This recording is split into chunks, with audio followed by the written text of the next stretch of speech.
Good morning, all. Today I'll be discussing about HIV, that is human immunodeficiency virus, and AIDS. So the synopsis or the outline of my talk would be: what are the different immunodeficiency disorders? AIDS, structure of HIV, transmission routes, its pathogenesis, natural history, clinical features, infections, and other neoplasms associated with AIDS.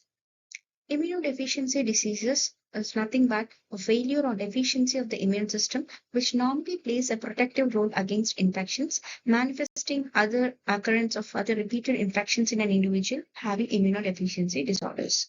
So immunodeficiency diseases have been classified into two types, basically as primary immunodeficiencies and secondary immunodeficiencies. Primary immunodeficiencies will be as a result of genetic or developmental abnormality of the immune system, whereas secondary immunodeficiencies would be an acquired suppression of the immune system. Most commonly, classical example would be acquired immunodeficiency syndrome, that's called as AIDS. So this is a tabular column where we can see the different defects in the innate immunity, where the defects in the leukocyte function and defects in the complement system. All these will together put the primary immunodeficiency diseases. So leukocyte adhesion deficiency number 1 and 2, Chidak-Higashi syndrome, chronic granulomatous diseases, and myeloperoxidase deficiency. These contribute towards the defects in the leukocyte function, whereas defects in the complement system like C2 and C4 deficiencies, C3 deficiency, and deficiency of the complement regulatory proteins will contribute towards the defects in the complement system. So both these categories of defects in leukocyte function and defects in the complement system will together contribute towards the defects in the innate immunity, provoking towards the primary immunodeficiency disorders. So primary immunodeficiency disorders are also classified as severe combined immunodeficiency diseases, T cell defects, B cell defects, and common variable immunodeficiencies.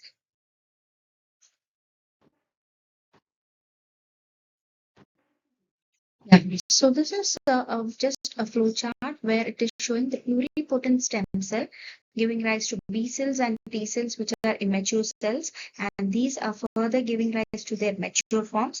And at different levels, what are the different primary immunodeficiency disorders at each level? Like the pro T cell to the immature T cell, you have the X-linked to the severe combined immunodeficiency, and you have Dyejar syndrome when the T cell receptor is getting matured itself into and the T cells, the immature T cells are getting matured to CD4 and CD8 cells. At this T cell receptor level and this immature T cell level, when you have a defect, you call as Dyejar syndrome. And when you have an MHC class 2 deficiency, you have this deficiency. Then you have this X-linked A gamma globulinemia, that is BTK, and you also have this hyperimmunoglobulin M syndrome, that is CD40 ligand deficiency, and IgA deficiency. Secondary immunodeficiency disorders are infections, cancers, lymphoid neoplasms, malnutrition, sarcoidosis, autoimmune diseases, and transplant cases.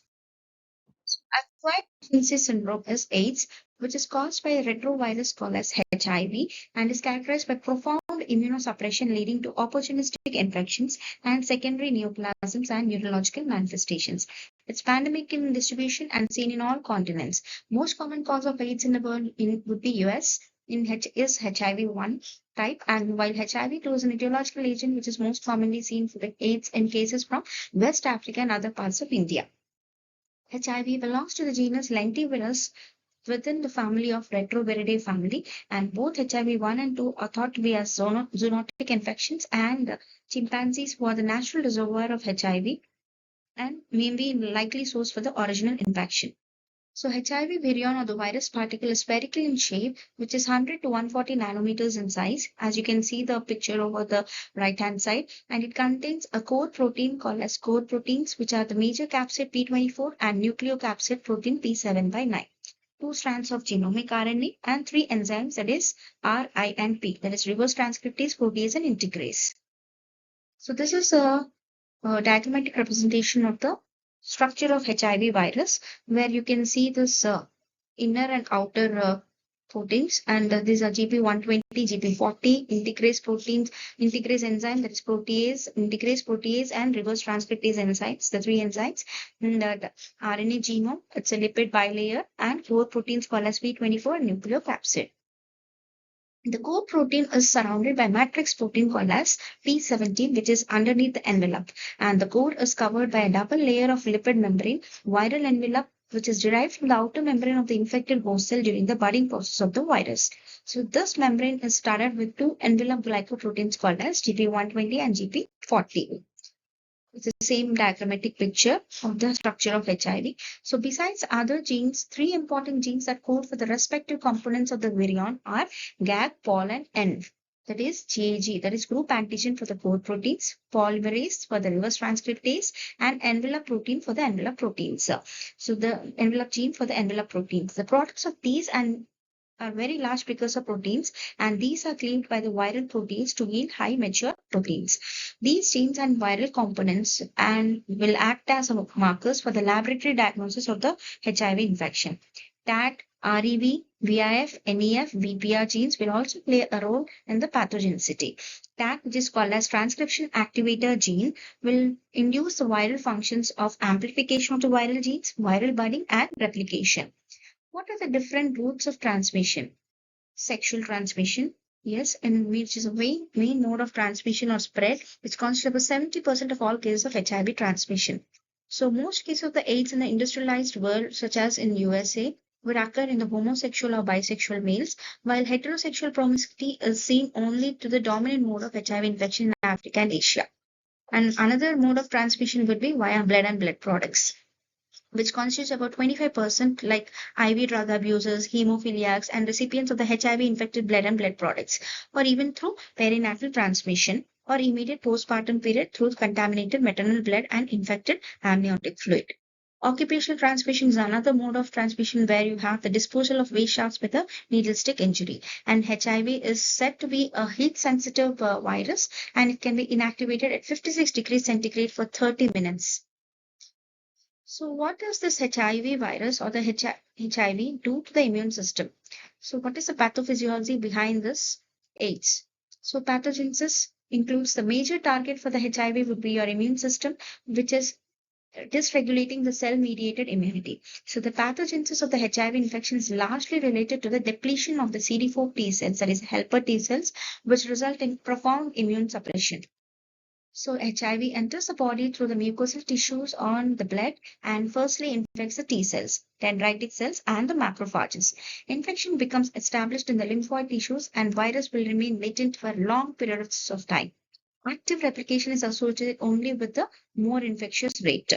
So what is the life cycle of HIV? Where you have four different broad headings called as infection of the cells, integration of the virus or the provirus into the host cell genome, activation of the replication, and release of the virion particles of the infectious virus particles.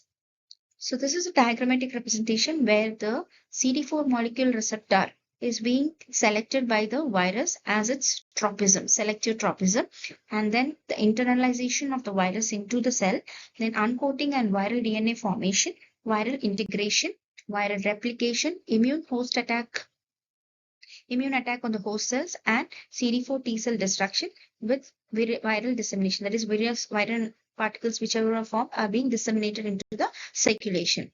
So infection of the cells, as we all know, is the first step where the HIV infects cells through the CD4 molecules as a receptor and various chemokine receptors as co-receptors. So selective tropism for the virus for this CD4 molecule receptor is present on the CD4 T cells, dendritic cells, and macrophages. So these cells, most importantly, that is your CD4 T cells or your helper cells, and other cells include monocytes of macrophages, microglial cells, epithelial cells of cervix, Langerhans cells of the skin, and follicular dendritic cells.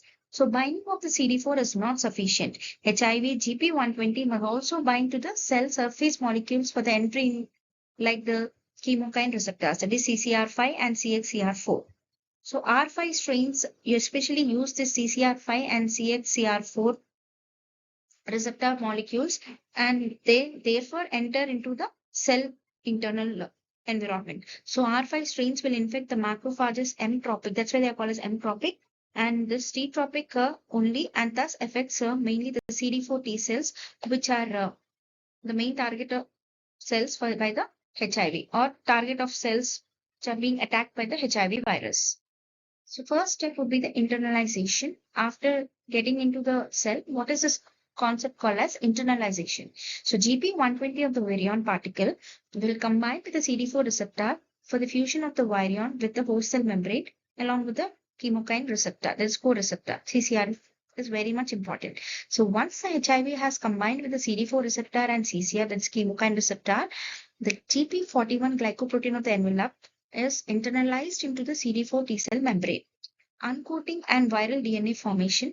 That is, once the virion has entered the T cell cytoplasm, the reverse transcriptase of the viral RNA will form a single-stranded DNA.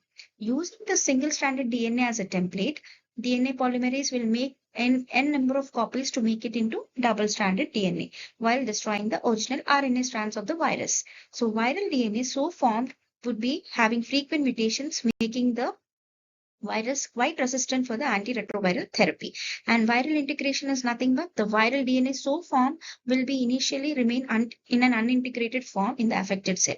But later, when the virus integrase protein inserts the viral DNA into the nucleus of the host T cell, it will integrate into the host cell DNA. And at this stage, the viral particle is called as HIV provirus. So the last step would be your viral replication, where the HIV provirus, having become a part of the host cell DNA, the host cell DNA transcripts for various viral RNA in the presence of that gene.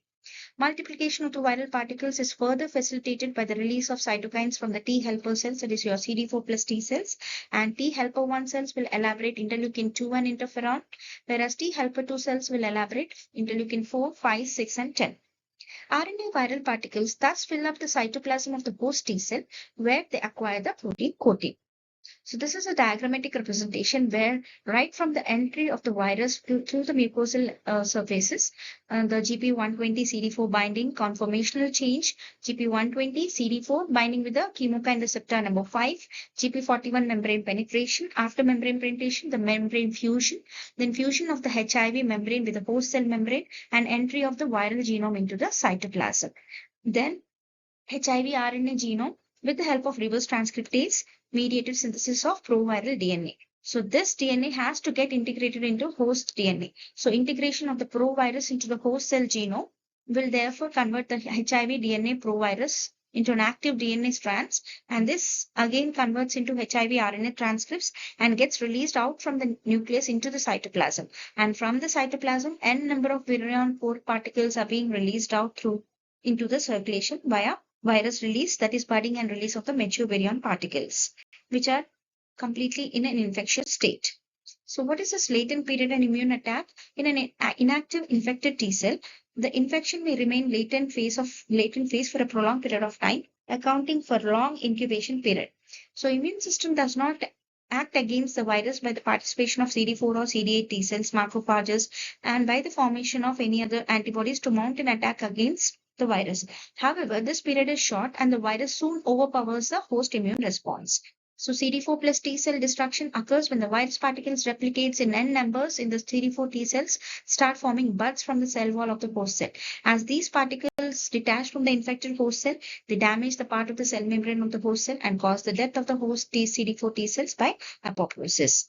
So the pathophysiology written in the flow chart would be destruction of the immune system by the HIV, where binding of the CD4 molecules, viral genome incorporation into the infected cells and producing more viruses. And this new virus is being produced and infecting more and more CD4 T cells. Infected T cells will produce more soluble suppressor factor, or else produce more HIV viruses, which will destroy the integrity of the plasma membrane of CD4 and disrupting the membrane of the receptor as well as all these and causing the cell death. What is this viral dissemination? As I've said, the true circulation, the virus gains entry into the lymphoid tissues, that is lymph nodes, spleen, where it multiplies and becomes the dominant site of virus reservoir rather than the peripheral circulation. So infected dendritic follicular cells of the lymph node mass causes this massive enlargement of the follicular centers and accounts for the persistent generalized lymphadenopathy in AIDS. So non-infected lymphoid cells, that is B cells, NK cells, and CD8 T cells will be the non-infected lymphocytic cells. The net result of the immunological changes in the host due to HIV infection would be profound immunosuppression, leading to the opportunistic infection, where the host immune response is very much degraded, and tumors also, and such patient will ultimately succumb to death. So what are the major abnormalities in the immune system in AIDS would be T cell abnormalities, B cell abnormalities, NK cell abnormalities, and monocyte macrophage cell abnormalities. So major of the cells which are affected would be your T cells. So therefore lymphopenia, CD4 depletion, CD8